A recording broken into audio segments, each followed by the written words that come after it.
Back in 2014, the Supreme Court took up the case of the town of Greece versus Galloway. In a 5-4 decision, the court held that the practice of beginning legislative sessions with prayer did not violate the First Amendment. But the ruling did allow for non-religious prayers. So FFRF decided to take advantage of that. So since then, FFRF has offered the Nothing Fails Like Prayer Award, given to the person who delivers the best secular invocation at a government meeting. The winner each year receives a commemorative plaque, $500, and an expenses-paid trip to that year's convention, where they will give their invocation that they gave that won the award. So I'm proud to announce that this year's Nothing Fails Like Prayer Award winner is Randa Black. I'm going to describe her a little bit, but she'll be up in a minute. Settle down there, Florida. Randa is a member of the Central Florida FreeThought Community, and will, as I said, she'll recite that invocation she gave in Longwood, Florida earlier. Randa is a professional actor and a member of the Screen Actors Guild. She's appeared in hundreds of television commercials, including for Angelsoft, Toyota, Disney World, and Ford. She also worked for Nickelodeon Studios as a game show host on the live show Game Lab, as well as having numerous featured roles on the network's sitcoms. She appeared in the feature movies Action, with 3 exclamation points, from 2010, and Oscar, which I don't think she won an Oscar. The movie stars Sylvester Stallone. And on TV, she's portrayed an FBI agent in The Cape, a drama series starring Corbin Burnson. She's also starred in Unsolved Mysteries and several episodic TV shows. But Randa's most proud of continuing her family's rich history of civil rights activism and for standing up for those who don't have a voice. For more than 25 years, she's also been very involved with mentoring foster children. Please welcome Randa Black.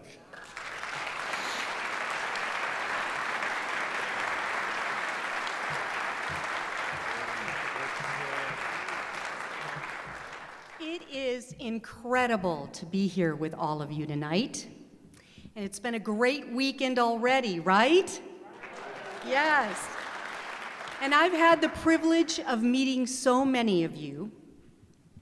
So you will know a little bit more about me and my background. As PJ Slinger stated, thank you, PJ. I come from a family of political and civil rights activists. My great-great-grandfather, Edward Burdick, a physician in a rural farming community in Michigan, would assist women who made the difficult choice to end pregnancy when they couldn't afford to feed the children they had. My great-grandmother, Ora Chervenka, when she heard that a black man in her college was not allowed to attend the dance because of the color of his skin, she protested, stood up, worked to make positive changes at the university, and invited him as her date to the dance. This was in 1909, well before women could vote.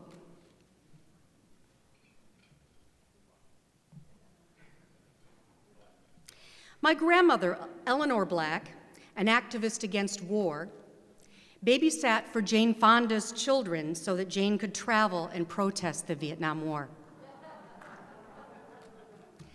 At a young age, I was raised Catholic and went through my first communion. You see, my father was a priest who got my mother pregnant and had to leave the priesthood.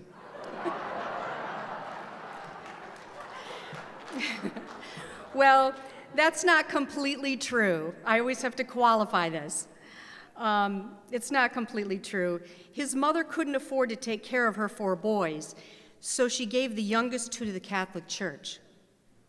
They were sent to a seminary in St. Louis, Missouri, states away, at the ages of 11 and 12.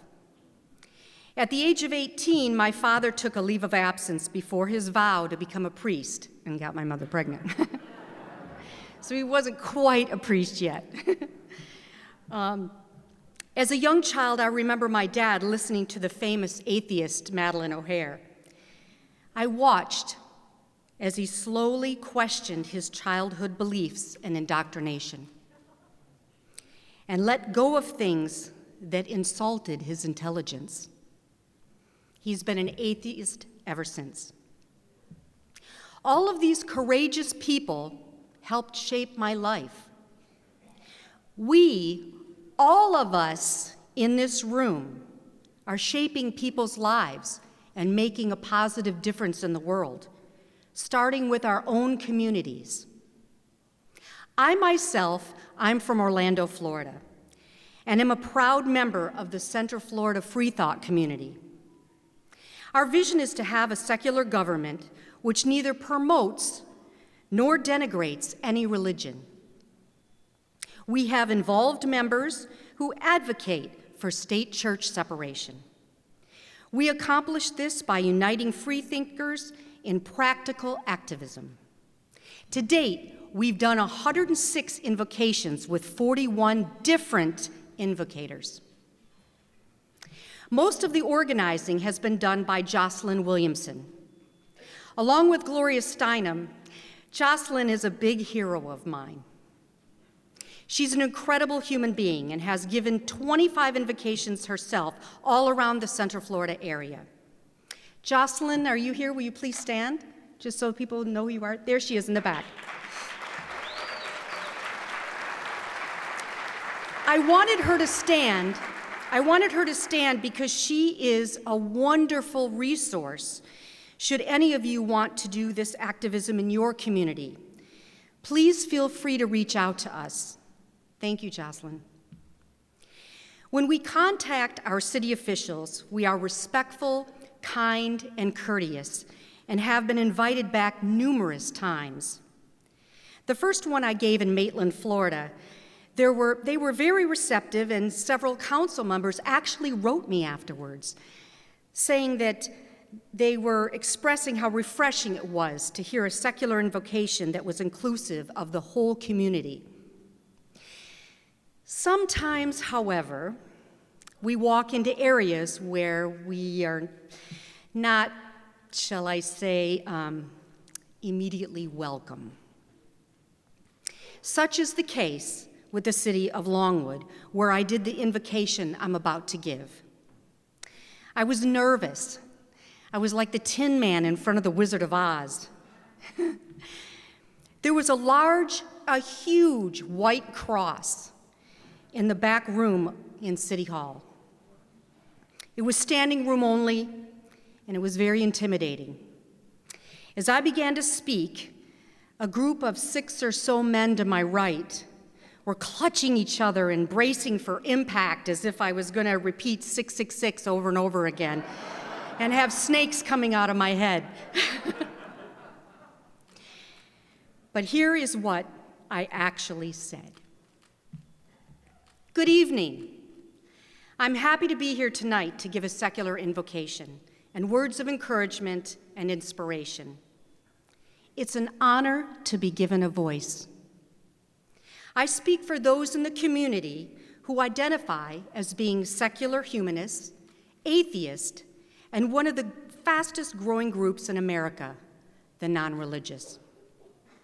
We are so fortunate to live in a country founded and formed to recognize the importance of the individual, where no one shall be made to hide nor justify their personal beliefs, and where no government shall impose a singular religion on its citizenry. Let us be mindful that this room is filled with our diverse human family with common values and needs. Let us cherish and celebrate our shared capacity for reason and compassion. our similarities, and our ability to recognize the value and worth of our entire community is what moves us forward. Now, instead of bowing our heads, please lift them up. Look around you. Take a moment to look at your fellow citizens. Look past their age, their race, their gender, their sexual orientation, or any other arbitrary label. Look past their politics, or their beliefs or religion. Every single person in this room has inherent and unquestionable value as a human being. The original motto of the United States of America was one of inclusion, e pluribus unum, which translates from many, one. It doesn't seek to exclude or extol any citizen for any reason. Thank you, Mayor and Commissioners, for your continued efforts to make Longwood a great place to live. Please know that we don't take for granted your service to this community. Thank you.